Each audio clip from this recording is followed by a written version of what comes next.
రైతు సోదరులందరికీ నమస్కారములు. ఈరోజు కంది పంట గురించి పూర్తి వివరాలన్నీ తెలుసుకునే ప్రయత్నం చేద్దాం.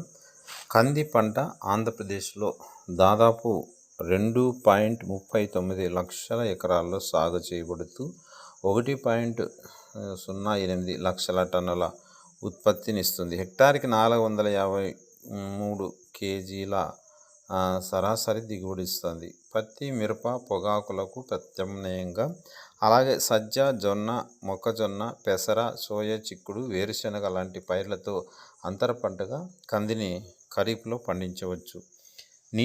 నీటి వసతి ఉన్న ప్రాంతాల్లో కందిని రబీలో కూడా పండించవచ్చు. విత్తే సమయం ఎప్పుడంటే తక్కువ వర్షపాత మండలంలో అయితే జూన్లోను, కృష్ణా, గోదావరి, దక్షిణ మరియు ఉత్తర కోస్తా మండలాల్లో జూలై, ఆగస్టు నెలల్లోనూ, కృష్ణా, గోదావరి, దక్షిణ మండలం, ఉత్తర కోస్తా మండలాల్లో రబీ పంటలుగా సెప్టెంబర్, అక్టోబర్ నెలల్లో కూడా విత్తుకోవచ్చు.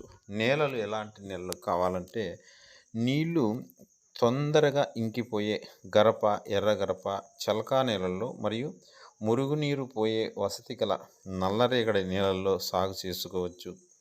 చౌడు నేలలు, నీటి ముంపునకు గురయ్యే నేలలు పనికిరావు. భూమిని 2 సార్లు నాగళ్లతో దున్ని నేలను మెత్తగా తయారు చేసుకోవాలి.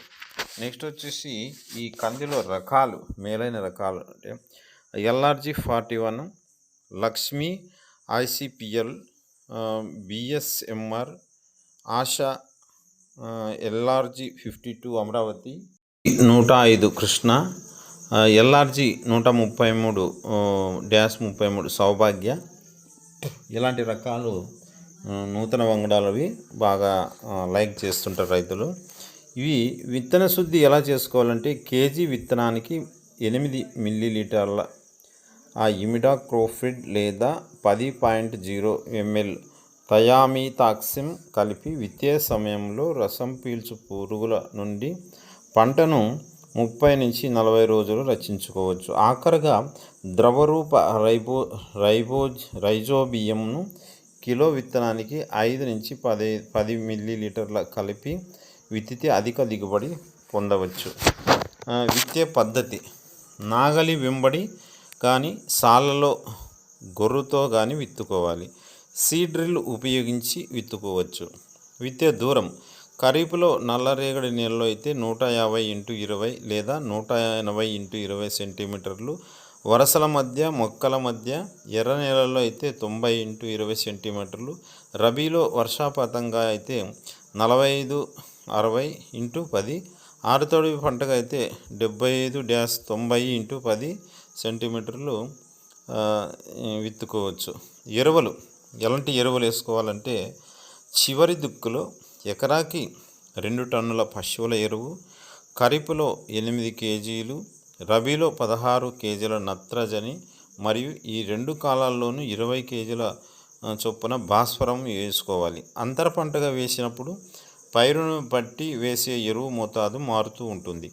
ప్రధాన పైరుకు, అంతర పంటకు వేరువేరుగా ఎరువులు వేసుకోవాలి. నీటి యాజమాన్యం: ఈశాన్య ఋతుపవనాలు ప్రభావం లేని ప్రాంతాల్లో రబీ కందికి 2 తేలికపాటు తడులు ఇవ్వాలి. ఈ తడులు మొగ్గ రాబోయే ముందు ఒకసారి, కాయ దశలో మరోసారి ఇవ్వాలి. నెక్స్ట్ వచ్చేసి కలుపు నివారణ: పిండామిథాలిన్ 30% ఎకరాకి 1.0 లేదా 1.5 లీటర్లు, అలాక్లోర్ 50% ఎకరాకి లీటర్ చొప్పున విత్తిన వెంటనే కానీ మరుసటి రోజు కానీ పిచికారీ చేయాలి. విత్తిన 30-65 రోజులప్పుడు గుంటకతో కానీ గొర్రుతో కానీ అంతర కృషి చేయాలి. విత్తిన 20-25 రోజుల మధ్య గడ్డి జాతి కలుపు మొక్కలైన ఊద, సిప్పెర, గరిక నివారణకు క్విజాలోపాప్ ఇథైల్ 5% మందును 400 మిల్లీల ఎకరానికి 200 లీటర్ల నీటిలో కలిపి చల్లాలి. గడ్డి జాతి మరియు వెడల్పాకు కలుపు మొక్కలు ఉన్న ఎడల ఎకరాకి 300 మిల్లీలీటర్ల ఇమిజితాఫిర్ 5% మందును 200 లీటర్ల నీటిలో కలిపి పిచికారీ చేసుకోవాలి. అంతర పంట తక్కువ కాల పరిమితి గల మినుము, పెసర, తృణధాన్యాలైన వేరుశెనగలను అంతర పంటగా వేసుకోవచ్చు. అంతర పంటల నిష్పత్తి కంది, మొక్కజొన్న, జొన్న, సజ్జ 1:2, కంది, పెసర, మినుము, సోయా చిక్కుడు, వేరుశెనగ అయితే 1:7 వేసుకోవాలి. రబీ కంది సాగుకు అవకాశాలు. నెక్స్ట్, కారణాంతరాల వల్ల తొలకరిలో ఏ పైరు వేసుకునేందుకు అవకాశం లేని ప్రాంతాల్లో రబీ కంది సాగు వేసుకోవాలి.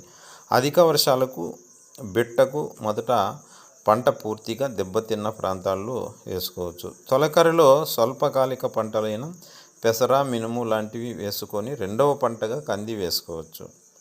స్వల్పకాలిక వరి రకాల తర్వాత కూడా కందికి అవకాశం ఉంది. అయితే అక్టోబర్ 20వ తారీఖు తర్వాతన కంది విత్తుకోకూడదు. తొలకరి కంది ఎత్తు ఎక్కువ పెరగడం వలన ఈ పంటను ఆశించే కాయ తొలుసు పురుగు మరియు మారుక మచ్చల పురుగుల నివారణ కష్టమవుతుంది. రబీ కంది అనువైన ఎత్తులో ఉండడం వలన సస్యరక్షణ పనులు చేపట్టడం తేలికవుతుంది. రబీ కంది జనవరిలో పూతకొస్తుంది. ఈ సమయంలో శనగపచ్చ పురుగు ఉధృతి తక్కువగా ఉంటుంది కాబట్టి పురుగును తట్టుకుంటుంది. రబీ కందికి అనువైన ప్రాంతాలు దక్షిణ కోస్తా జిల్లాలైన నెల్లూరు మరియు ప్రకాశం రబీ కంది సాగుకు అనుకూలం. నాగార్జున సాగర్, ఆయకట్టు ప్రాంతాల్లో కూడా కందిని ఆరుతడి పంటగా పండించుకోవచ్చు. నీటి వసతి ఉంటే మన రాష్ట్రంలో ఏ ప్రాంతంలోనైనా సాగు చేసుకోవచ్చు. తొలకరిలో 170 నుండి 180 రోజుల్లో కోతకు వచ్చే మధ్యకాలిక రకాలైన LRG 105, LRG 133, Saubhagya, ICPL 85063, Palnadu LRG 38, LRG 41, LRG 52, C12, Abhaya ICPL 871119, ICP 8863లను రబీ కాలంలో కూడా వేసుకోవచ్చు. చివరిగా కందిలో సస్యరక్షణ పనుల గురించి తెలుసుకుంటే ఆకు చుట్టూ పురుగు. కంది పెరిగే దశలో ఆకు చుట్టూ పురుగు ఆశిస్తుంది. ఆకులను పూతను చుట్టుకొని లోపల ఉండి గీరి తింటుంది. దీని ఉధృతి ఎక్కువగా ఉన్నట్లయితే నివారణకు 1.6 ml మోనోక్రోటోఫాస్ లేదా 2.0 ml కిన్వల్పాస్ లీటర్ నీటి కలిపి పిచికారీ చేసుకోవాలి. కాయ తొలుసు పురుగు, శనగాకు పచ్చ రంగు అంటారు దీన్ని. ఈ పురుగు పూత పిందె దశలో కాయలకు రంధ్రాలు చేసి గింజలను తింటూ ఒక కాయ నుండి మరో కాయకు ఆశిస్తుంది. దీని నివారణకు సమగ్ర సస్యరక్షణ చర్యలు తప్పక పాటించాలి.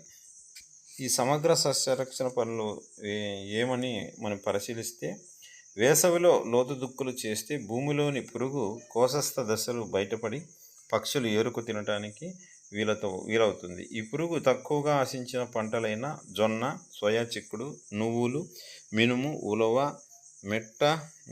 మెట్టవరి మొదలైన పంటలతో పంట మార్పిడి చేసుకోవాలి. ఖరీఫ్లో అంతర పంటగా 7 సార్లు, రబీలో 3 సార్లు పెసర, మినుము వేయడం ద్వారా పరాన్నజీవులు వృద్ధి చెందడానికి తోడ్పడతాయి. పొలం చుట్టూ 4 సార్లు జొన్న చేసి ఎకరాకి 4 లింగాకర్షక బుట్టలను అమర్చుకోవాలి. పైరు విత్తిన 90-100 రోజుల్లో చిగులను 1 అడుగు మేర కత్తిరించుకోవాలి. పురుగులను తినే పక్షులను ఆకర్షించడానికి వీలుగా ఎకరాకి 20 పచ్చి స్థావరాలను ఏర్పాటు చేసుకుంటే చాలా మంచి దిగుబడి వస్తుందన్నమాట.